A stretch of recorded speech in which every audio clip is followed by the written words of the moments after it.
नमस्कार मित्रों, राजस्थान का भूगोल। आज का टॉपिक है वन एवं वनस्पति। इससे जुड़े हुए हम वन रिपोर्ट 2019, फिर विभिन्न प्रकार की घासें हैं, प्रजातियां हैं, वन का क्षेत्रफल है, सबसे कम, सबसे ज़्यादा, रक्षित, आरक्षित, अवर्गीकृत, अन्य और भी बहुत सारी चीज़ें हम इस वीडियो में देखने वाले हैं। 51 क्वेश्चन। तो आप अपना मूल्यांकन भी कीजिए और जीके तैयार कीजिए। अगर आप इनमें से कोई भी परीक्षा की तैयारी कर रहे हैं तो ये वीडियो आपके लिए यूज़फुल होने वाला है। और अगर आप राजस्थान जीके के हिसाब से किसी भी प्रकार का कंपटीशन दें तो राजस्थान जियोग्राफी और उसी में वन एक महत्वपूर्ण टॉपिक है, पर्यावरण से जुड़ा हुआ मुद्दा। तो मैं हूं मुकेश कुमार ढाका और आपका स्वागत है अपने चैनल पे। चैनल को अभी तक सब्सक्राइब नहीं किया है तो आप इसे सब्सक्राइब कर लेना और आपको डेली वीडियो मिलेगा। तो आज का टॉपिक वन और वनस्पति। नेक्स्ट वीडियो का टॉपिक या कल का टॉपिक हम बात करें तो आपको वीडियो के लास्ट में बताएंगे। पहले आप आनंद लीजिए आज के क्वेश्चन का। वन रिपोर्ट 2019 लेटेस्ट जारी की गई। कब जारी की गई दोस्तों, बताइए।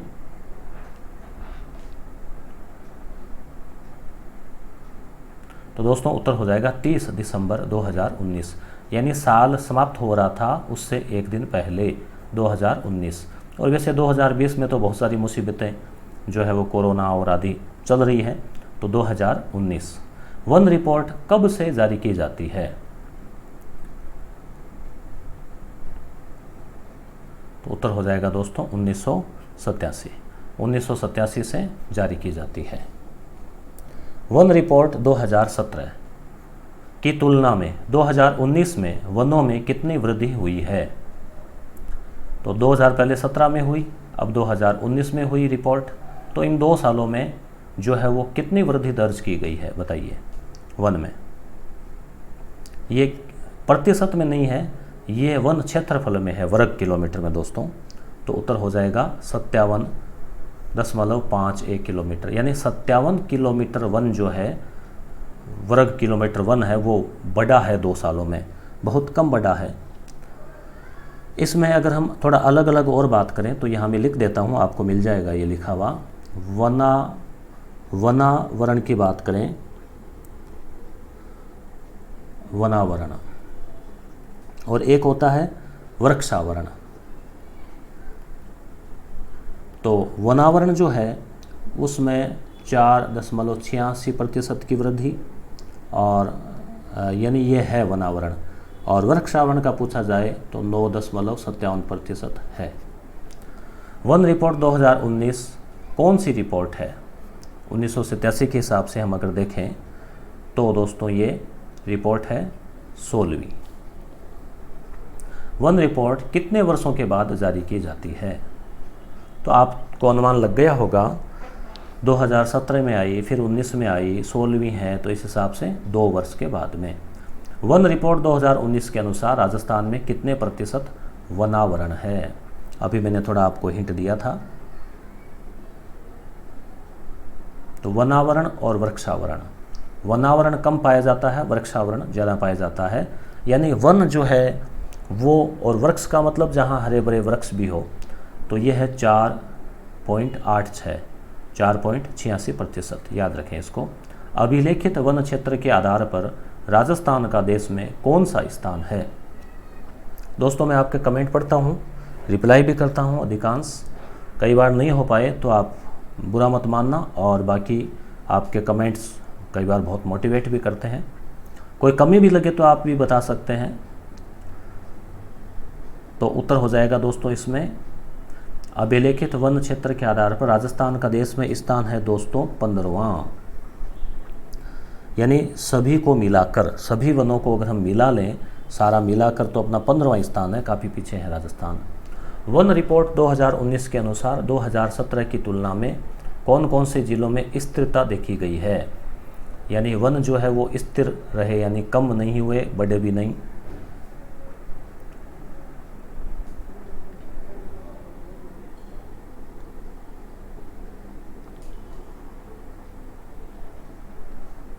तो दोस्तों यहाँ उत्तर हो जाएगा करौली, चूरू, दौसा और धौलपुर।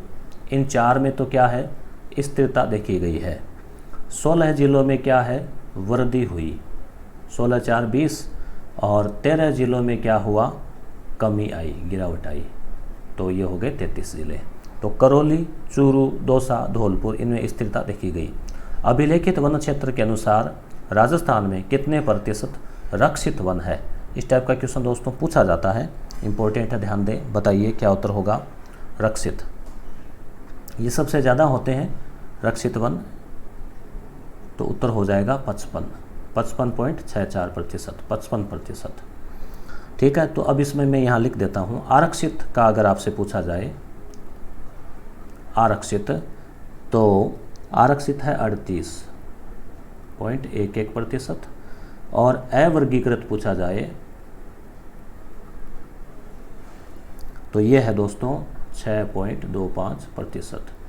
तो इनमें क्या होता है, पशु चारण की अनुमति होती है, और आरक्षित में आ जाता है वो अभयारण्य वगैरह जो कि पूरी तरह से आरक्षित होते हैं, और रक्षित वन जो है वो जो बाकी रह गया वो। तो दोस्तों आप अगर मेरे बाकी वीडियोस देखने हैं तो आप मेरे चैनल को सब्सक्राइब ज़रूर कर लें। सब्सक्राइब्ड लिखा हुआ आ रहा है, इसका मतलब आपने कर रखा है। बेल आइकन के अगर इस तरह के आ रखे हैं तो आपने बेल आइकन ऑन कर रखा है, नहीं कर रखा तो आप कर लेना। ये रेड नहीं होना चाहिए, रेड से आप इसको हटा देना। और ये इनबॉक्स में आपको मैसेज मिल जाएंगे वीडियोस के। फिर भी आपको नहीं मिले तो आप यूट्यूब खोलें और मेरा नाम सर्च करें। मेरे लेटेस्ट वीडियो देखने के लिए नाम सर्च करते ये पेज आएगा, यहाँ क्लिक करते ये पेज खुलेगा। वीडियोस पे क्लिक करके आप, यानी आपको ये जो नाम दिखाई देता है ना, ये किसी भी चैनल के नीचे, उस पर आप टच किया करें। उस पर टच करते ही आपको पेज, होम पेज खुल जाता है उसका, और वीडियोस पे लेटेस्ट वीडियो मिलेंगे। प्ले लिस्ट पे आप क्लिक करेंगे तो ये पेज खुलेगा और प्ले लिस्ट मिलेगी। कम्युनिटी में आपको डेली का एक क्वेश्चन मिलेगा करंट जीके का। राज्य में सर्वाधिक वन प्रतिशत वाला जिला कौन सा है? इंपॉर्टेंट, सर्वाधिक वन प्रतिशत। कई बार दोस्तों हम बहुत गहराई से तैयार करते हैं मगर फिर भी क्या होता है, इजी क्वेश्चन, तो ये हालांकि इजी क्वेश्चन में ही है। तो सर्वाधिक वन प्रतिशत हो जाएगा दोस्तों उदयपुर।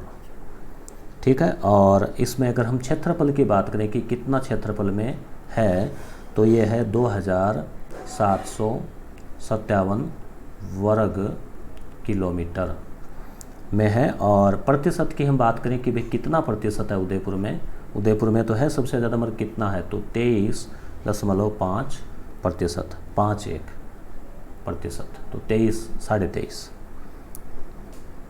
राजस्थान, क्वेश्चन यहाँ 11 नंबर देखो दोस्तों, क्रम रहा नहीं, कोई बात नहीं, 12वां। राजस्थान में कुल वनावरण क्षेत्र कितना है? कुल वनावरण क्षेत्र, तो दोस्तों ये डाटा का क्वेश्चन है, ये आप सीधा सीधा याद कर लें, एक बार नज़र डाल लें। 16,629 वर्ग किलोमीटर, 16,000, जैसे 2,000, 2,500 तो उदयपुर में हो गया, चूरू में तो बहुत कम है, नाम मात्र, तो इस तरह से कुल मिला के ये है 16,000। राज्य में कुल वन क्षेत्र में न्यूनतम वन क्षेत्र वाला जिला, न्यूनतम वन क्षेत्र कहाँ है? भाई सबसे ज़्यादा उदयपुर है तो न्यूनतम कहाँ है?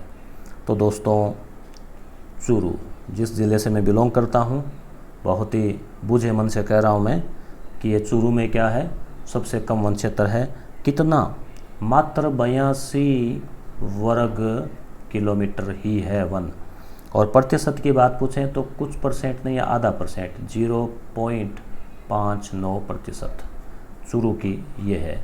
रेगिस्तानी इलाका है, कोशिश कर रहे हैं, पेड़ पौधे लगा रहे हैं, इस बार भी 1-2 लगाए हैं घर पे, सभी लोग 1-1, 2-2 लगाएं तो भी बढ़ेगा। राज्य में भौगोलिक क्षेत्रफल के अनुसार न्यूनतम वन प्रतिशत वाला जिला कौन सा है? भौगोलिक क्षेत्रफल के अनुसार न्यूनतम वन प्रतिशत, देखो ये ऊपर जो पूछा गया था ये वन क्षेत्र के हिसाब से पूछा गया, प्रतिशत के हिसाब से। जैसे मान लीजिए कोई ज़िला छोटा होता है, कोई बड़ा होता है, तो प्रतिशत के हिसाब से तो वहाँ रहेगा ना। तो दोस्तों यहाँ हो जाएगा जोधपुर, प्रतिशत के हिसाब से जोधपुर जो है न्यूनतम है, क्योंकि जोधपुर चूरू की तुलना में जो है वो काफ़ी बड़ा है, तो वहाँ 0.47% पर वन है। तो चूरू में 0.59, तो यहाँ बहुत ही कम, आधे से भी कम। और कितना कुल क्षेत्रफल की बात करें तो चूरू के हिसाब से तो वैसे ज़्यादा है, 108 वर्ग किलोमीटर है, मगर ज़िला बड़ा होने की वजह से परसेंटेज तो कम आ गया, इसलिए प्रतिशत के हिसाब से जोधपुर है, क्षेत्रफल के हिसाब से चूरू है। दोस्तों इस वीडियो के माध्यम से पूरा टॉपिक आपकी रिवीजन हो जाएगा, पूरा रिकॉल हो जाएगा। आप वीडियोस का अच्छा रिस्पांस मिल रहा है दोस्तों, और आप लाइक करने के साथ साथ दोस्तों शेयर भी करें। अभी व्यूज़ थोड़े कम आ रहे हैं दोस्तों, क्योंकि लोगों की एक ऊहापोह की स्थिति है कि क्या करें, किसकी तैयारी करें, कोई एग्ज़ाम नहीं है। मैं इसको लेकर भी एक वीडियो बनाऊंगा कि जब एग्ज़ाम नहीं है तो आपको किस तरह से तैयारी करनी चाहिए। तो वन रिपोर्ट 2017 की तुलना में वन क्षेत्र में सर्वाधिक वृद्धि वाला जिला है, यानी वन क्षेत्र में अब सर्वाधिक वृद्धि। जैसे जनसंख्या के क्वेश्चन पूछे जाते हैं दोस्तों, उसी तरह से वन के भी क्वेश्चन बनते हैं। तो यहाँ भी वही है, बाड़मेर जनसंख्या में भी यही था। यहाँ क्या है, 2 सालों में अच्छी वृद्धि हुई है। कितनी वृद्धि हुई है? 16.71। ये आगे पॉइंट वाला आप छोड़ दो, एक अनुमान लगा लो कि 16 वर्ग किलोमीटर में जो है वृद्धि हुई है। इतना भी नहीं तो केवल आप जिले का नाम याद रखें, बाड़मेर में वृद्धि हुई है। वन रिपोर्ट यानी यहाँ पे क्या है, सर्वाधिक वृद्धि बाड़मेर में दर्ज की गई है। वन रिपोर्ट 2017 की तुलना में सर्वाधिक कमी वाला जिला, यानी 2017 की तुलना की हम बात करें कि 2017 में तो इतना था और 2019 में क्या है, कम हो गया। यानी डाटा तो 2019 का ही है दोस्तों ये, यानी 2019 में कम हो गया, पर तुलनात्मक रूप से तो पूछा जाएगा ना। तो सर्वाधिक कमी, तो सर्वाधिक कमी कहाँ पाई गई पीछे की तुलना में? तो उदयपुर में। देखो उदयपुर में वन क्षेत्र ज़्यादा है, सर्वाधिक है, पर फिर भी कमी पाई गई। यहाँ कितनी कमी हुई दोस्तों? यहाँ 6.46 वर्ग किलोमीटर की कमी देखी गई, यानी 6 वर्ग किलोमीटर कम हो गया। जैसे अब हम पूरे चूरू की बात करें तो अभी हमने देखा था ना कि पूरे चूरू में बहुत कम वन है, 82 वर्ग किलोमीटर। तो वहाँ 6 किलोमीटर, बाड़मेर में 16 बढ़ा, यहाँ 6 कम हो गया। फिर भी अभी भी टॉप पे है उदयपुर। निम्नलिखित में से राजस्थान में किस श्रेणी के वनों का सर्वाधिक क्षेत्र है? यानी राजस्थान में किस प्रकार के वन सबसे ज़्यादा है? तो ये प्रश्न तो कई बार इस टाइप का पूछा गया दोस्तों। तो उत्तर हो जाएगा सुरक्षित वन, ये सबसे ज़्यादा है। सुरक्षित भी कह सकते हैं या केवल रक्षित वन भी कह सकते हैं। प्रतिशत मैंने आपको बताया था, मोटे तौर पे 55 और आरक्षित हो गए मोटे तौर पे 38। तो 8 और 5 13 का 3 हाथ की लगी, 1 धैं जोर से, 5 × 8 और 1 9, और ये कुछ पॉइंटों में और आ जाएगा अवर्गीकृत 6.25। तो इस तरह से कुल 100%। राजस्थान के किस प्रदेश में शुष्क सागवान के वन पाए जाते हैं? शुष्क सागवान, तो ये प्रश्न भी दोस्तों अक्सर रिपीट होता है। तो दक्षिण सागवान का पूछा जाए तो सागवान के वन जो है अपने राजस्थान में, दक्षिण राजस्थान में ही है, क्योंकि उष्णकटिबंधीय वर्षा वाले क्षेत्रों में, आर्द्र क्षेत्रों में पाए जाते हैं। राजस्थान सरकार द्वारा पहली वन नीति का अनुमोदन कब किया गया? पहली वन नीति, इंपॉर्टेंट दोस्तों, उत्तर हो जाएगा फरवरी 2010। तो इसको वन नीति भी नाम आ सकता है या पर्यावरण नीति भी नाम आ जाए दोस्तों, तो आपको ये उत्तर करना है। और ये तारीख का तो खैर ज़्यादा याद नहीं रखना आपको, 18 फरवरी 2010 याद रखें, 10 बस।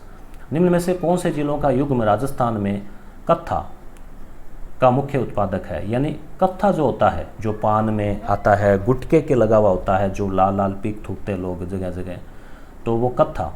तो जो है ये दोस्तों, कत्थे का नाम है अकेसिया कटेचू, ध्यान में रखें। कत्थे को वानस्पतिक नाम भी पूछ लिया जाता है कई बार, अकेसिया कटेचू, कटेचू, ठीक है। तो ये कौन से क्षेत्रों में?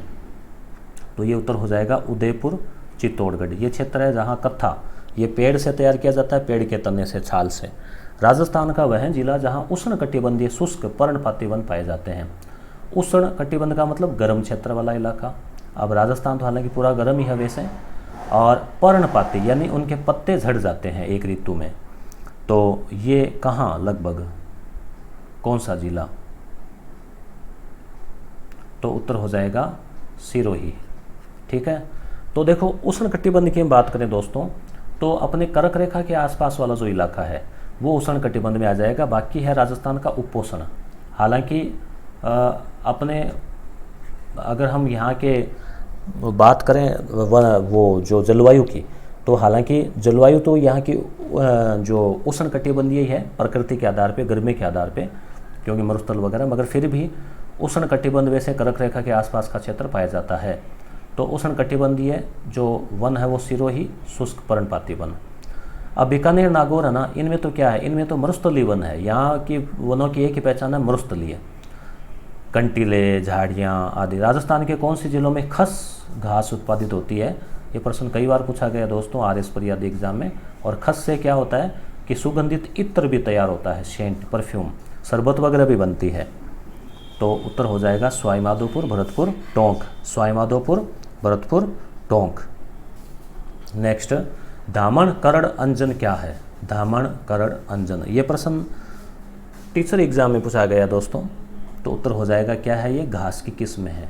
धामण, करड़, अंजन, सेवण, खस।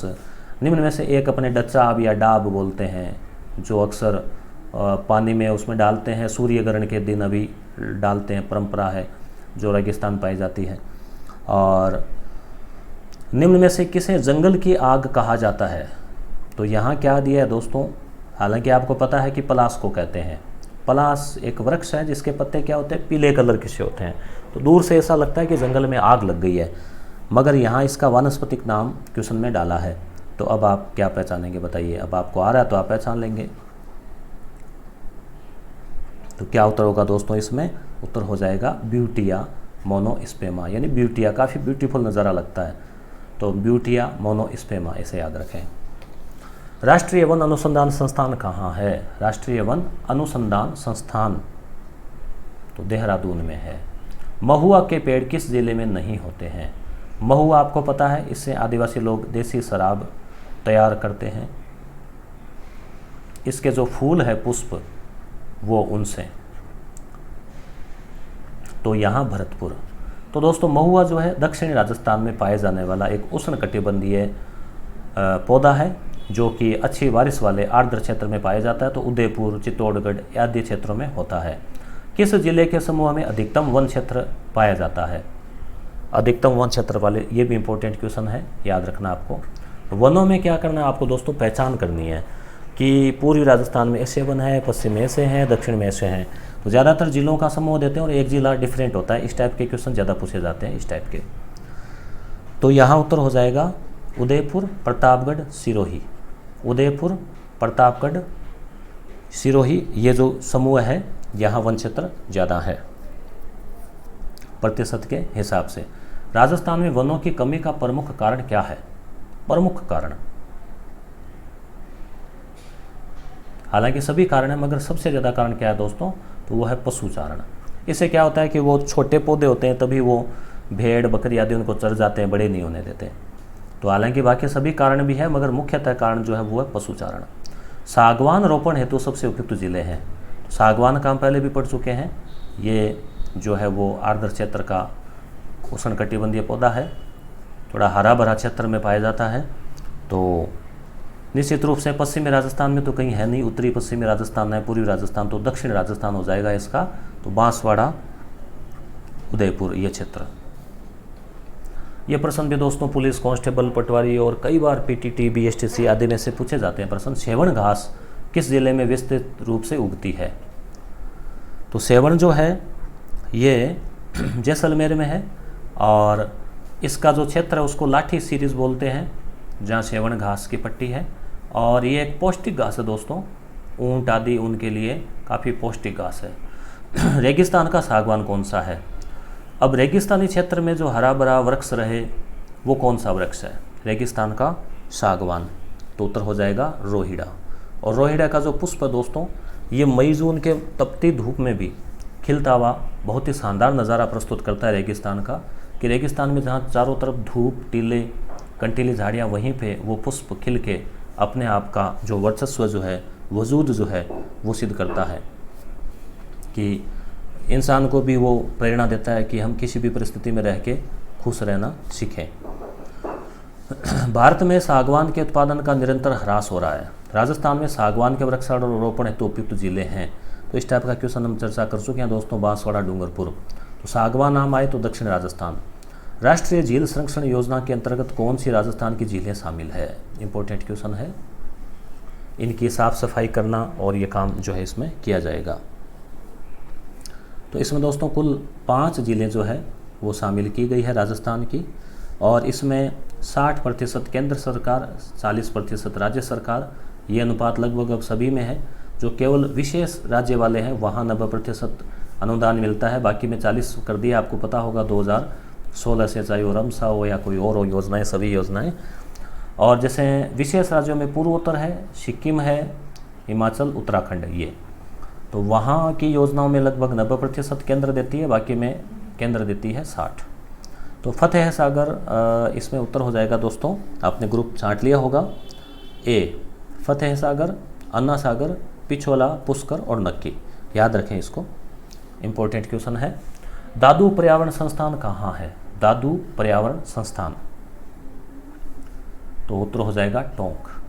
ज़्यादातर विद्यार्थी क्या सोचते हैं, दादू का जो है गद्दी है नारायणा, तो हो सकता है कि जयपुरी हो, तो दोस्तों ज़रूरी नहीं है ऐसा, तो उत्तर हो जाएगा टोंक। राज्य वन मंडल द्वारा वायु गुणवत्ता की जानकारी के लिए 5 जून 2016 को कौन सा मोबाइल ऐप जारी किया गया है?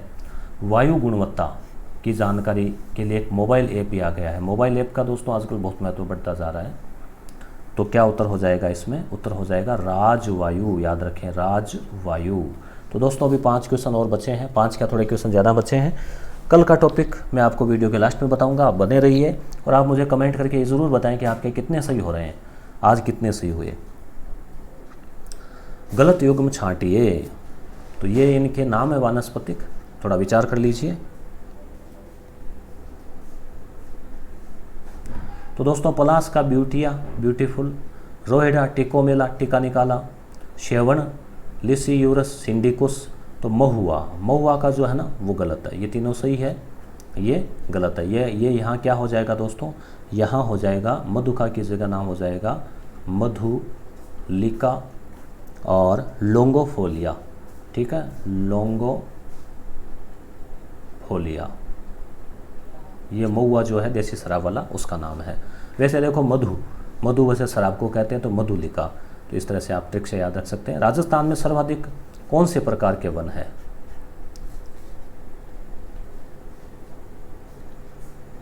तो ये जो वन है दोस्तों, ये है शुष्क उष्णकटिबंधीय धोंक वन।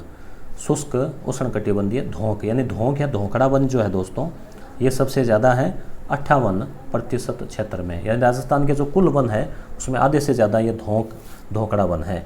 इसमें यही आ जाते हैं अपने नीम, पीपल, बबूल आदि। रखत, कांकड़, डांग, रूख, ये सभी क्या है? तो रूख, सटे, सिर, बचे, ऐसा कुछ है ना, वो कावत, वो भी तो रूख यानी रूखड़ा यानी पेड़ हो गया। कांकड़ कांकड़ वो जो क्षेत्र होता है आगे घरों के, उसमें जो जहाँ पेड़ पौधे होते हैं, तो वनों के संरक्षण से संबंधित है ये दोस्तों। रेगिस्तान का सागवान किसे कहते हैं? तो उत्तर हो जाएगा रोहिड़ा। बबूल के वृक्ष किस प्रकार के वन में मिलते हैं? बबूल जो है वो मरुस्थलीय वन है, यानी जहाँ कांटे हैं। मैंने वो सागवान में बबूल का नाम ले लिया था ना अभी धोंक में, तो धोंक में नहीं होगा ये। ये कांटे वाले जो ज़्यादातर वृक्ष है वो मरुस्थलीय। और कांटे क्यों होते हैं दोस्तों? इन वनों को पानी कम मिलता है मरुस्थल में, तो पत्ते छोटे होंगे इनके ताकि वाष्पन कम हो। जहाँ पानी ज़्यादा मिलता है वहाँ पत्ते बड़े होते हैं, तो पत्ते छोटे होंगे और कांटे होंगे ताकि कांटों से वाष्पन कम हो और उनको कम जो है उन पर हमला हो। तो प्रकृति के अनुसार वन भी अपने आप को सेट करते हैं। बूरट, कोरी, टांटिया, मूरट, लुम्परा, बुरड़ा, ये क्या है? कुछ आया समझ में? क्या है मामला? तो दोस्तों ये है घासें, पश्चिमी राजस्थान की घासें हैं। राजस्थान में ऑपरेशन खेजड़ी कार्यक्रम कब शुरू किया गया? तो उत्तर हो जाएगा, इंपॉर्टेंट है क्वेश्चन, ऑपरेशन खेजड़ी। इसमें खेजड़ी को जो है ज़्यादा से ज़्यादा वृक्षारोपण किया गया 1991 में। राजस्थान में कुल वन क्षेत्रफल का 30% क्षेत्र किन 3 जिलों में है? यानी ज़्यादातर जो वन है वो 3 में ही है, तो क्या उत्तर हो जाएगा? उदयपुर, चित्तौड़गढ़, बारां। हालांकि अब थोड़ा सा इसमें डाटा चेंज हो गया, वो मैंने पिछले क्वेश्चन में आपको दे दिया था, फिर भी इस हिसाब से अगर हम यहाँ ग्रुप देखें तो ये है। 1959 में मरुस्थल वनीकरण शोध केंद्र का पुनर्गठन कर केंद्र सरकार द्वारा किसकी स्थापना की गई? 1959, याद आया होगा आपको। तो दोस्तों उत्तर हो जाएगा काजरी। जोधपुर में है CAZRI, सेंट्रल एरिड जोन यानी शुष्क क्षेत्र अनुसंधान केंद्र। काजरी और आफरी, ये दोनों जो है ये दोनों के दोनों ही जो है जोधपुर में है। आफरी भी एरिड जो फॉरेस्ट रिसर्च इंस्टीट्यूट। वन नियमों के अंतर्गत पशुओं को चराने और लकड़ी काटने की सुविधा किन वनों में दी जाती है? कि भी पशु चरा सकते हैं, लकड़ी काट सकते हैं, तो इस प्रकार के वन कौन से होते हैं दोस्तों? तो ये होते हैं अवर्गीकृत, यानी ये कोई छांटे हुए नहीं है, खुले वन है, वर्गीकरण नहीं कर रखा है, तो वहाँ कोई उसमें कुछ नहीं है। तो रक्षित और सुरक्षित आरक्षित वो हो गया। राजस्थान की मरुशोभा कहलाता है, तो ये रोहिड़ा, जैसे मैंने अभी उदाहरण दिया आपको, मरुस्थल की शोभा है ये। कठपुतली बनाने में किस लकड़ी का उपयोग किया जाता है? ये प्रश्न भी पूछा गया एग्जाम में, तो हो जाएगा आड़ू। आड़ू का पेड़ आपने देखा होगा। राज्य वृक्ष खेजड़ी किस जाति का पूज्य वृक्ष है? तो ये है तोमर और परमार, ठीक है। और खेजड़ी की पूजा, एक प्रश्न पूछा गया है, दशहरा के दिन खेजड़ी वृक्ष की पूजा की जाती है। खेजड़ी को जांटी या समी भी बोलते हैं, समी। राष्ट्रीय राजमार्गों के किनारे किस वृक्ष का रोपण किया गया है? तो ये किया गया है दोस्तों इसमें बबूल, ठीक है, बबूल का किया गया है, क्योंकि ये बबूल एक ऐसा पौधा है कि जिसको न तो कोई पशु खाते हैं और ये जलता भी नहीं है बारिश नहीं हो तो भी, और हरियाली को भी बढ़ाता है। तो राजस्थान में खेजड़ी वृक्ष के लिए उपयोग लिया जाने वाला स्थानीय नाम क्या बोलते हैं? खेजड़ी को स्थानीय भाषा में सीमलो। राजस्थान में किन वनों का अभाव है? किस प्रकार के वन नहीं है अपने यहाँ? सोचिए, थोड़ा सा जवाब दीजिए। तो दोस्तों यहाँ शंकुधारी वन नहीं है। शंकुधारी वन कैसे होते हैं? शंकु यानी इस टाइप के तना और इस टाइप के ऊपर से ये। तो ऐसे वन दोस्तों ज़्यादातर पहाड़ी क्षेत्रों में या ध्रुवीय क्षेत्रों में होते हैं। सदाबहार वन राजस्थान में बहुत कम है, मगर है। माउंट आबू वाला जो क्षेत्र है वहाँ बारिश की वजह से थोड़ा बांसवाड़ा और माउंट आबू क्षेत्र।